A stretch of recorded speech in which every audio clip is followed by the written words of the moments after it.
بسم الله والصلاة والسلام على رسول الله. أهلا بكل جمهور الأهلي السعودي الراقي الملكي. معاكم أحمد خالد وبرنامج خليك في الملعب. خلاص انتهى زمن السكوت وبدأت العاصفة.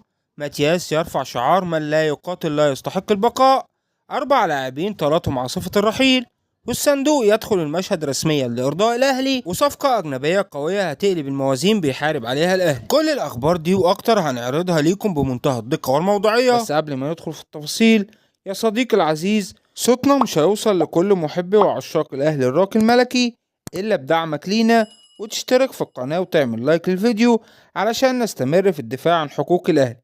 كمان فعل زر الجرس علشان يجيلك كل جديد، وعلشان بفضل الله تدعمني إن أنا أقدم المزيد. كمان ما تنسوش أهم حاجة إنكم تذكروا الله وتصلوا على النبي. في قرار مفاجئ وتغيير ما بيحصلش كتير، الأهلي يعفي الأستاذ فيصل زايد من منصبه كمدير للمركز الإعلامي وتعيين الأستاذ عبد العزيز حجي. بالتأكيد منظومة الأهلي الإعلامية تحتاج لتغيير، أتمنى يكون في إعادة هيكلة كاملة لمنظومة الأهلي الإعلامية. وبعد الملف الإعلامي، إدارة الأهلي بتتحرك في ملف الصفقات وتجديد عقد علي مجرشي. كان في اجتماع بين الإدارة ووكيل أعمال اللاعب. الأهلي عرض تجديد عقد اللاعب لمدة 3 مواسم براتب يبدأ من 6 مليون ريال وينتهي ب9 مليون ريال في آخر موسم، لكن وكيل أعمال اللاعب يرغب في تجديد العقد لمدة 4 مواسم وراتب ثابت في الموسم 10 مليون ريال. اللاعب رغبته الأولى الأهلي، والإدارة عارفة ده ومتمسكة باللاعب. أعتقد هيكون في اتفاق وقريب عليه هيجدد رسميا. ومن ملف التجديد المحلي نروح لواحد من أهم أعمدة الدفاع واللي حسم قراره بشكل رسمي. ميريح ديميرال يرفض بشكل رسمي كل العروض الأوروبية المقدمة له ويقرر البقاء في الأهلي، حيث كشفت قناة الكاس عن تلقي ديميرال لأكثر من عرض أوروبي من العديد من الأندية على رأسهم أتلتيكو مدريد وفنربخشة، لكن اللاعب رفض كل العروض وقرر البقاء في الأهلي معربا عن ارتياحه داخل الفريق. ديميرال قرر حسم الجدل والبقاء في الأهلي، لكن هل ماتياس يمشي في نفس الطريق ويختار الأهلي؟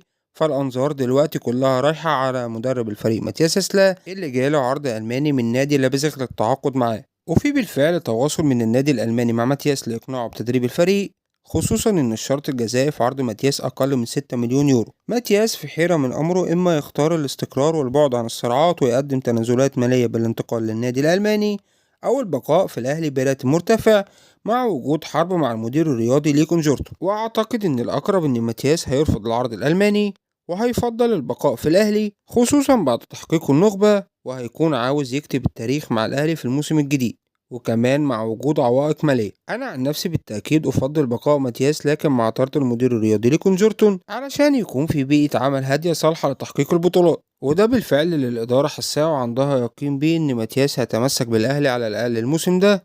علشان كده عرضوا عليه خطة تطهير الفريق برحيل 4 أجانب، وبالفعل ماتياس كان رأيه من رأي الإدارة ووافق على رحيل الرباعي فيرمينيو وكيسيا وماكسيمان وألكسندر. والإدارة بعد ما عرفت تسوق فيرمينيو واللاعب بات قريب جدا من الانتقال لنادي السد القطري، شغالين دلوقتي على تسويق كيسيا.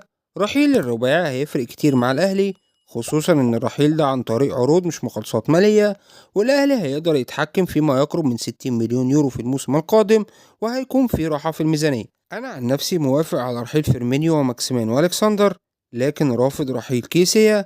انتوا كمان اكتبوا لنا في الكومنتات رأيكم في قرار ماتياس والإدارة برحيل الرباعي.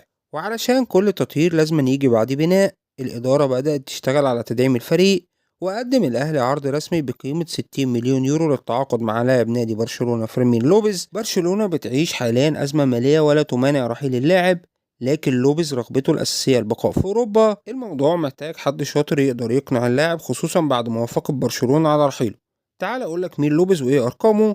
الأسباني صاحب ال 22 عام لعب مع برشلونة الموسم ده في الدوري 28 مباراة، من أصل 37 مباراة سجل فيهم 6 أهداف وعمل 5 أسيستات بنسبة مساهمة 40%، وحصل على تقييم عام في الدوري خلال الموسم 7/10، ولعب كمان معاهم في 11 مباراة من أصل 13 مباراة في دوري أبطال أوروبا، سجل فيهم هدف وصنع 3 أهداف بنسبة مساهمة 35%، وحصل على تقييم عام 7.1.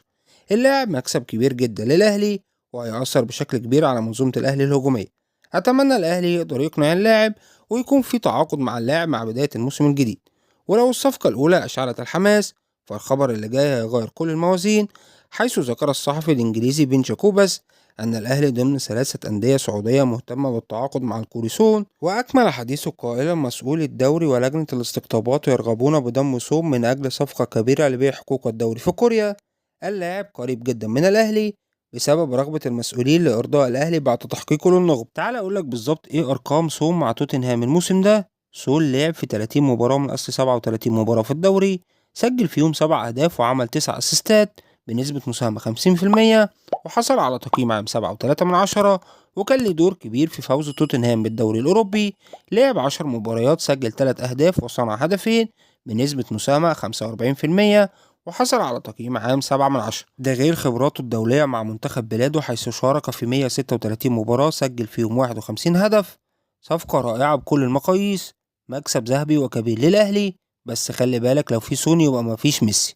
اكتبوا لنا في الكومنتات، تفضلون تعاقد الأهلي مع سون ولا مع ميسي، ومين هيكون مفيد أكتر للأهلي.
في النهاية كل التوفيق للأهلي فيما هو قادم. يعطيك ألف عافية أخي الكريم. بعد إذنك لو جالك الفيديو اشترك في القناة واعمل لايك للفيديو. كان معاكم أخوكم أحمد خالد، وبرنامج خليك في الملعب. سلام عليكم.